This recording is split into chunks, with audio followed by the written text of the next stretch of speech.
right, so what we got for you here today is some of the new demo content we're showing off for Guild Wars 2. First off, we're showing the engineer profession, which is our most recently announced profession here. You'll see this is an engineer with a rifle. So they have a lot of fun skills available to them here. The skill that engineer just used there, skill 4, blows the target that they shoot back and sends the engineer flying back. That one right there, skill 5, is a giant jump shot where you blast your gun in the ground, fly through the air, and then you blast the guy on the ground where you land. Skill 3 is a little bit of a scatter shot, where it's like a blunderbuss shot that hits everybody nearby you. And the engineer is really based on a lot of inventions and taking advantage of different unique created abilities. So for example, the engineer's healing skill, skill 6, not only heals the engineer, but it randomly applies one of the different buffs in the game. So you can react to it and basically act differently based on the buffs that you get.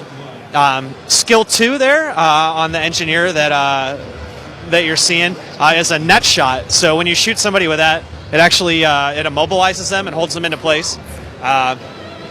We'll show the net shot here.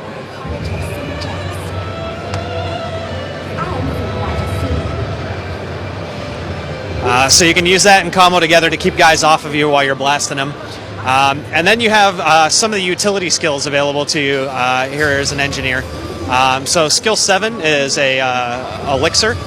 And this one provides you with one of a number of random buffs as well. So you have a little bit of a random element a bit with some of these skills that the engineer has. Skill 8 is slick shoes. So this is going to apply a little bit of an oil slick to the ground. And things that move through it actually trip and fall down. And skill 9 is your adrenaline shot, and these are some of the utility skills available from you. This removes any conditions your character has and applies the regeneration buff to them. These are just some of the fun things that you're going to get with the engineer in our game, where you just get a lot of different fun utility skills that play off of kind of the invention side of the engineer. So next we're going to show you something else that's new to our demo today, and this is underwater combat in Guild Wars 2. So you notice as our character goes down into the water, their skill bar has actually changed out, and they've swapped weapons to a completely different skill set that comes available. And we've got a new set of underwater skills that take advantage of the Z-axis the character has available to them. So for example, you can throw out mines here that explode. And do a little harpoon gun, and you've got a torpedo that you can fire out of it there on your first skill. Skill 5 is a net that your character can put up to trap things that come through there, to get the creatures that are coming up or down below you. And the basic idea behind this is that we wanted to take combat that you normally find on ground in a traditional MMO that is usually, it involves a little bit of jumping, but it's mostly handled on the 2D access level. And we wanted to take advantage of the fact that we have this 3D game space available to you underwater. And to build a bunch of skills and movement and abilities that really play to use that.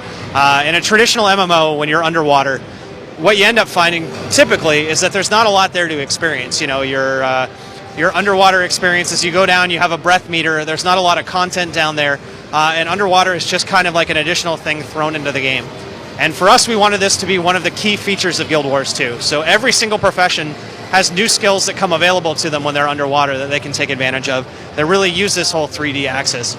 There is a ton of content that we placed in our underwater areas.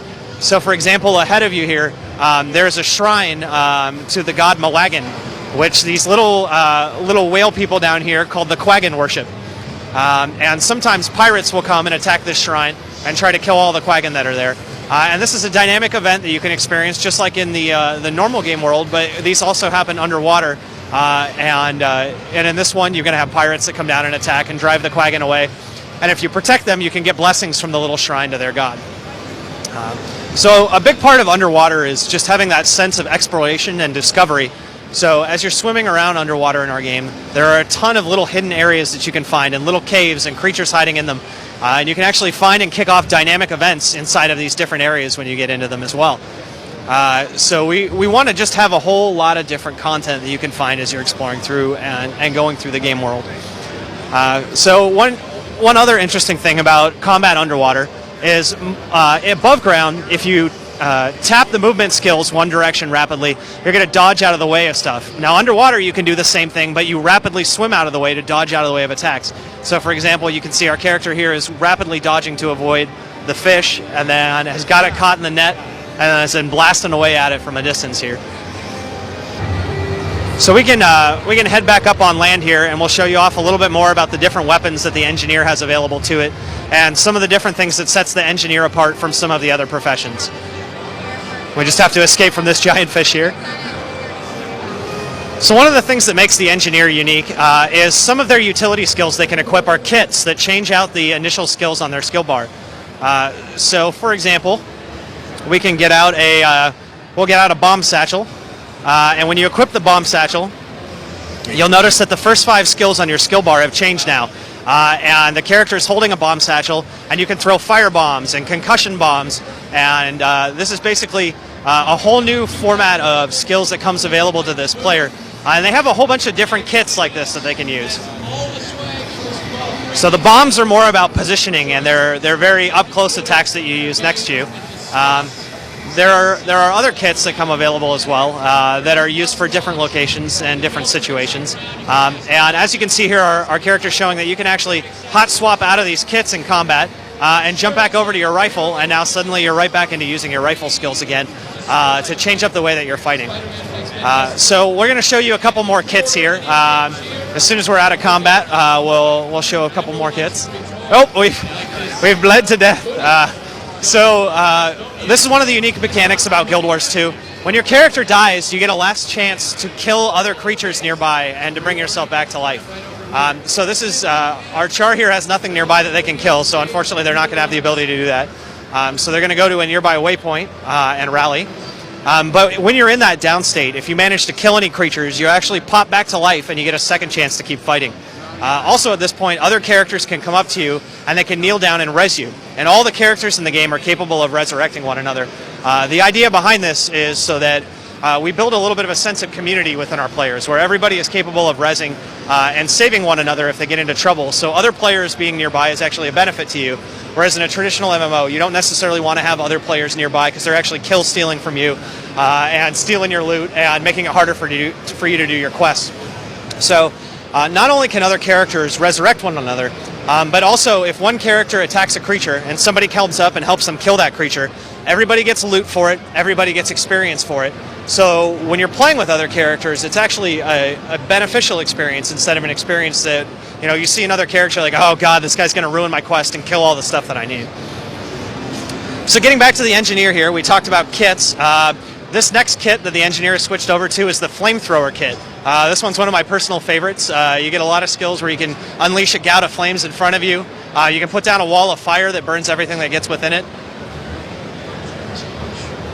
Oh, and we're back in our down mode here. So we can show this one off. If the engineer is capable of killing somebody in this time, they're going to rally here. So we'll see if they can pull it off. So they're setting mines, they're throwing grenades, they're trying, oh, and they got out of it. They saved themselves. So they're back up again. And they've swapped back over to their flamethrower, and they're going to town with that flamethrower on this guy. And they got their flame wall. And you can unleash a little ball of magma that goes to the guy in a concentrated flame shot. And we've taken that one out. All right, so we'll show you one more kit here. We'll show you the turret kit, which is another one of the great things that the engineer has available to it.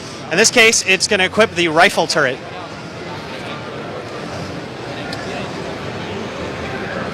So you want to get rid of it. There it is. So we've got our rifle turret. And the rifle turret is going to shoot anybody that's nearby. And you have the ability with skill 8, now that you've placed your rifle turret down, that you can actually explode the rifle turret and do AoE damage to everybody who's nearby. So your turret has multi-functions. Comic-Con 2011, what you need to do right now is play. So that's some of the basics of the engineer profession in Guild Wars 2. We've shown you a little about underwater combat and talked a little bit about how our combat system tries to build a sense of community from players being able to play together, not having other players ruin the experience for them, and really trying to build a sense of community within them. And thank you very much for watching this. Guild Wars 2 is set for release on the PC, and we'll be having a beta sometime in the future. The release date at this point is unannounced.